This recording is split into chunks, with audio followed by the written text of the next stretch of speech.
এবার যাচ্ছি বাড়িতে।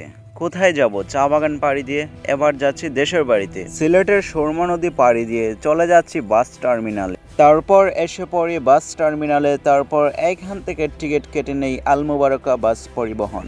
তারপর শুরু হয়ে যায় আমার যাত্রাটা। বাসের ভিতর যে যার মতো সেফটি করে বসে যায়, আর এই সুযোগে আমিও আমার ফেসটা একটু ভিডিও করে নেই। তারপর এখান থেকে প্রাকৃতিক দৃশ্যগুলো আমি সুন্দরভাবে তুলে নেই। ওয়াও, অনেক দৃশ্য, আল্লাহ তাআলার এক নিয়ামত। প্রাকৃতিক পরিবেশ দেখতেই যেন মনটা জুড়িয়ে যায়। প্রাকৃতিক পরিবেশ কারা কারা পছন্দ করেন। তারপর কিছু দূর যাওয়ার পর বাসটি বিরতি নেয় খাওয়ার জন্য লাল শালুকা রেস্টুরেন্ট। তারপর এইখান থেকে যে যার মতো খাওয়া দাওয়া করে বাসটি আবার রওনা দিয়ে দেয় ভৈরব ব্রিজ এর উপর দিয়ে।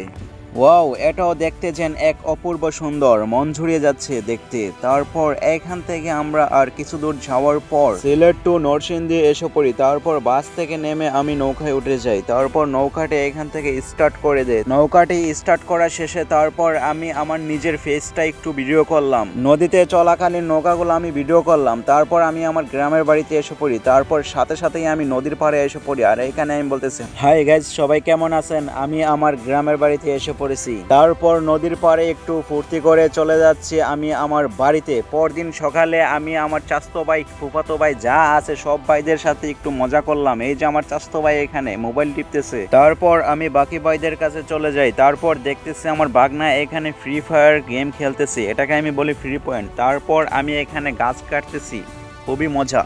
গাছ কাটতে কাটতে অনেক ক্লান্ত হয়ে যায়। তারপর ডাব গাছে উঠে ডাব পাড়া শুরু করি। তারপর একসাথে 3-4টা ডাব পেরে নেই। তারপর আমি আপনাদেরকে লোভ দেখাই, আপনারা কি ডাব খাবেন? আমি কিন্তু আসলে আপনাদেরকে দিব না, আমি নিজে একা খাবো। আমার ফুফাতো ভাই সেই ডাবটিকে কেটে নেই। তারপর আমি সেই ডাবের পানি খেয়ে নেই গ্লাসে করে, আর আপনাদেরকে আমি লোভ দেখাচ্ছি। যাই হোক, বেশি মজা করে ফেলছি। আর যদি আপনার ভালো লেগে থাকে তাহলে আমার চ্যানেলটাকে আপনি অবশ্যই সাবস্ক্রাইব করতে পারেন, আর পাশে থাকা বেল আইকনটি একটু বাজিয়ে দিতে পারেন, লাইক করে দেবেন। তো যদি ভিডিওটি ভালো লাগে থাকে, আসসালামু আলাইকুম।